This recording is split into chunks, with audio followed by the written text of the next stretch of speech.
여러분, 지난 거래일이었죠? 24일 날 드디어 베일을 벗고 코리아 밸류업 지수가 발표가 됐습니다. 정부가 이 지수에 편입된 종목들의 상품 개발을 또 통해서 투자금들이 유입되는 이러한 계획을 세움으로 인해서 지수 편입된 종목군들이 이제 수혜를 받을 것으로 예상이 되고 있습니다. 자, 이번에는 어떠한 선정 기준들이 있었는지 오늘 살펴보고요. 또 이 밸류업과는 거리가 멀다라고 생각이 됐던 바이오나 IT 기업들이 또 선정이 됨에 따라서 또 다른 기대치를 모으고 있다고 하는데, 그 부분은 어떤 것들이 있는지 오늘 살펴보고, 이 바이오 종목 안에서는 또 어떤 종목군들이 선택이 됐고 이 종목들은 어떠한 사업을 하고 있는지에 대해서도 오늘 체크해보는 시간 가져보도록 하겠습니다. 또 기업 들의 이 ROE 수위는 어떻게 또 중요성을 띠고 있는지도 오늘 체크해보는 시간 가져보도록 하겠습니다. 밸류업 기대감으로 인해서요, 앞으로 상승할 종목과 이 분야에 대해서 이 하반기에 더욱더 중요해지고 있는 바이오들의 정보들이다라고 생각이 되고 있는데, 오늘 밸류업 지수 내용과 더불어서 이 바이오 정보들에 대해서 궁금하셨던 분들, 오늘도 이번 영상에 집중해서 시청해 주시면 감사하겠습니다. 2024년 9월 24일 날 코리아 밸류업 지수가 이제 발표가 됐고요. 이 거래소에서는 전반적으로 종목 쏠림을 막기 위해서 전체적인 사업군에서 대표 종목으로 고르게 선정했다고 합니다. 선정 방식으로는요, 이 5가지 스크리닝을 통해서 종목이 선정됐다라고 보여지고 있는데, 시총 400위권에 드는 이러한 규모적인 요건과 비롯해서 이 수익성과 주주원원 시장 평가와 자본 효율성에서의 질적 요건을 봤다고 합니다. 최근 2년 연속으로 적자를 기록하지 않은 기업, 그리고 2년 연속 배당을 통해 주주 환원 제고가치에 힘을 쓴 기업과 이 PBR 순위가 전체나 산업군 내에서 50% 이내를 차지하고 자본 효율성 이 평가 안에서 이 자기 자본 이익률이죠. 이 ROE가 우수한 기업으로 꼽혔다고 합니다.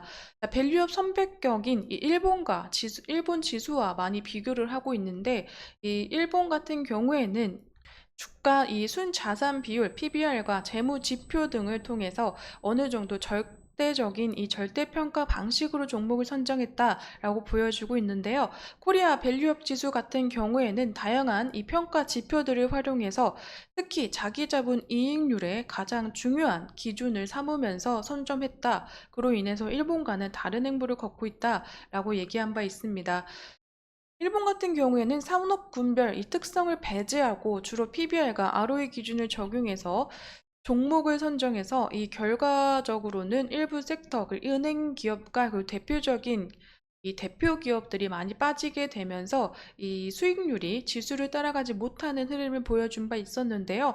현재적으로는 이 다양한 종목 선정 방식으로 인해서 다른 행보를 걸음으로써 전체적인 이 증시에도 훈풍이 일어날까라는 이러한 이제 또 전망치나 기대성도 올라가고 있는 시점이다라고 생각이 되고 있습니다. 이번에는요, 지금 주주환원 재고가치 힘을 쓰고 또 저평가주로 평가가 되고 있는 이러한 금융주들보다는 이 헬스케어나 IT 이런 산업군들 안에서의 종목군들도 굉장히 많이 편입이 됐다라는 점이 굉장히 이례적으로 보여지고 있고요. 그로 인해서 이 상징적인 이러한 의미를 담으면서 이 대형주의 흐름보다는 중소형적인 움직임을 주목해야 된다라는 의견들도 많이 나오고 있습니다. 이번에 시장에서도 밸류업 지수 평가 이 발표로 인해서 지수 부양 효과는 어느 정도 이 둔한 움직임을 보여줄 것이다 라는 예상치가 나온 바 있는데요. 이미 대형주에 의한 이 증시 부양 효과는 2024년 6월부터 선반영이 된 상황이기 때문에 추가적인 분양 효과는 제한적일 것이다 라는 전망치가 높기 때문이다 라고 보여지고 있습니다. 그렇기 때문에 현재 중형주 안에서도 발굴되지 못했던 종목이 이 밸류앱 지수에 추가됐을 경우 주가 상승이 예상이 되고 있다라고 평가가 되고 있습니다. 하지만 이 안에서도 시가총액을 어느 정도 규모를 고려했을 때는 이 지수적인 부분에서는 전체 부양 효과는 적을 것으로도 생각이 되고 있습니다. 하지만 전반적으로 이 대형주보다는 중소형주 안에서의 가치주를 더욱더 주목해라라는 의견들이 많이 나오고 있는데, 그러한 이 주도 업종으로는 새로 편입된 IT나 이 헬스케어 부분을 더욱더 손을 꼽고 있다고 합니다. 현재 이 지수 간 투자 지표 안에서 어느 정도 특이점이 보여지고 있는데요. 이 PBR과 이 ROE 부분에서 어느 정도 상위권에 랭킹이 되고 있고, 그 ROE를 좀 봤다라는 점이기 때문에 이 부분에서는 이제 증권사에서는 이 기관들이 앞으로는 기존 예상과는 다르게 고 ROE나 고 PBR에 대한 이제 그런 부분이 높은 기업들에 더욱더 관심을 가질 것으로 보여지고 있어서 앞으로 저 PBR 종목군들은 더욱 소외될 경우가 우려감이 나오고 있다라는 의견들도 보여지고 있습니다. 앞으로는요, 이 종목군들 전반적으로 이 실적, 순익 부분에서 중요해질 것으로 보여지고 있고, 그로 인해서 이번에 선정된 종목군들 안에서 어떠한 이 수익을 창출해내고 있는지도 굉장히 중요한 요점이 아닌가라고도 생각이 되고 있습니다. 자, 이제는요, 이 헬스케어, 이 코리아 밸류업 지수에 포함된 종목군들을 한번 알아볼까 합니다.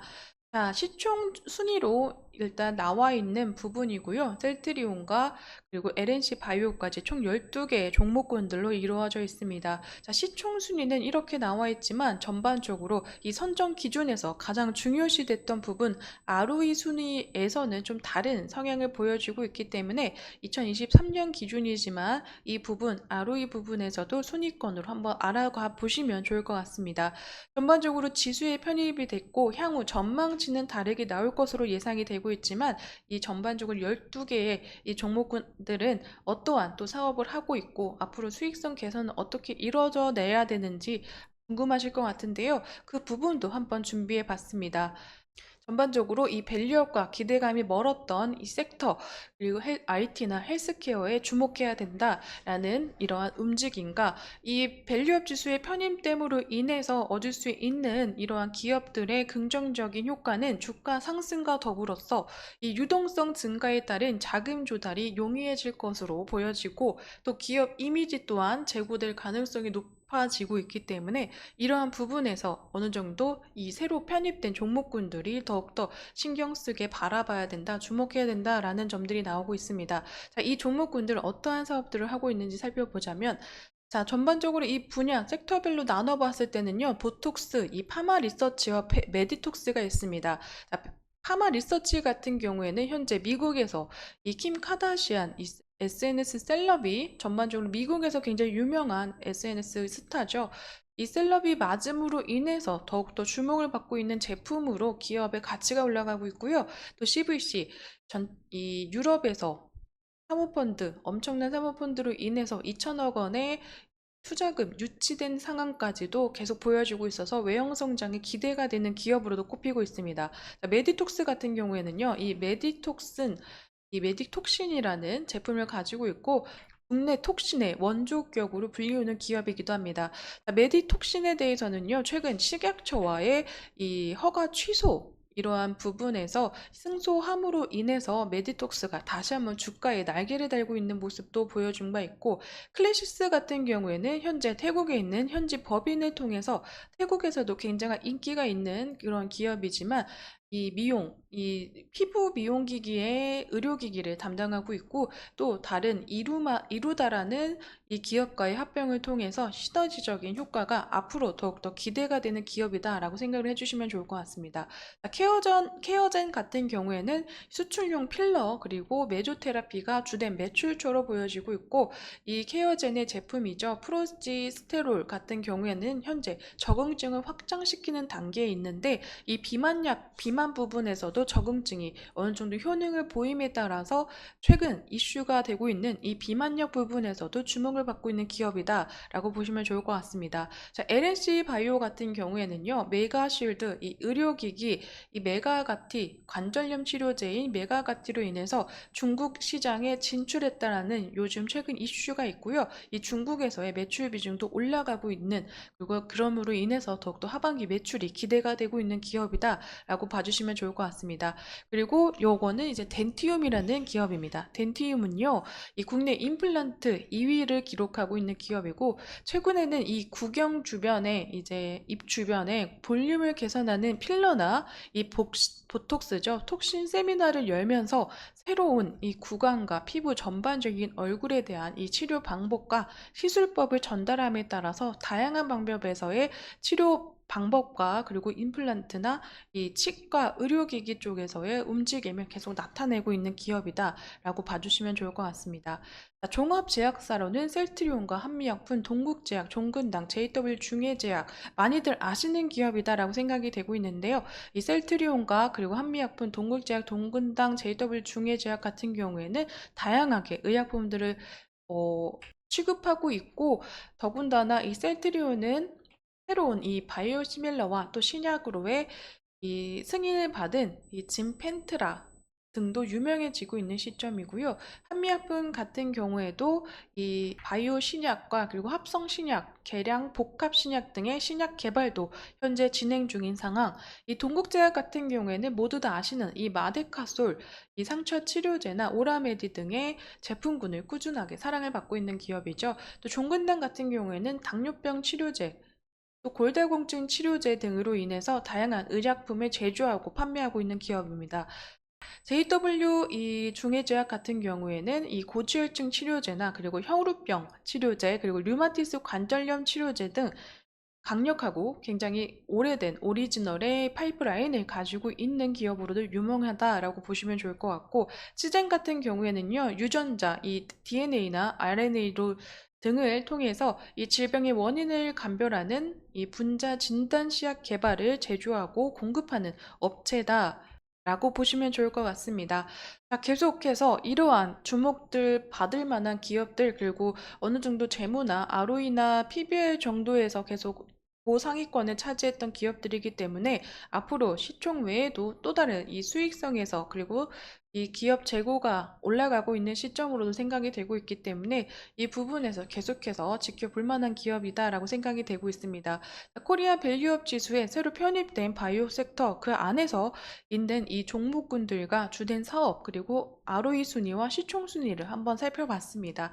이러한 부분 또 한번 이 투자에 도움이 되는 정보들이다라고 생각이 되고 있기 때문에요. 한 번씩 체크해 주면서 대기업 정보를 통해서 계획적이고 구체적인 또 투자 계획 잘 세워보시기를 추천드리도록 하겠습니다. 자, 오늘 코리아 밸류업 지수 이 바이오 섹터에 관한 이야기는요, 여기서 마무리 짓도록 하겠습니다. 제 영상에는 개인적인 견해와 의견들이 들어가 있기 때문에 투자하실 때는 반드시 참고용으로 사용해 주시기를 추천드리면서 오늘 영상 마무리 짓겠습니다. 오늘도 시청해 주셔서 감사드립니다.